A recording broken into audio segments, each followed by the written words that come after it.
আমি মোহাম্মদ জালালুল আজিম, মুখ্য নির্বাহী কর্মকর্তা এবং ম্যানেজিং ডিরেক্টর প্রগতি লাইফ ইন্স্যুরেন্স পিএলসি।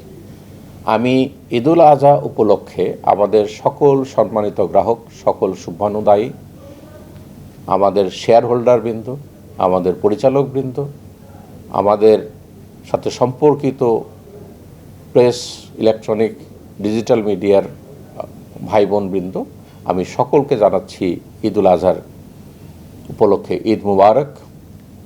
এই ঈদ আপনার এবং আপনার পরিবারে শান্তি বয়ে নিয়ে আসুক এবং আমরা সম্মিলিতভাবে একটা উন্নত বাংলাদেশ যেন দেখতে পাই। ঈদ মুবারক।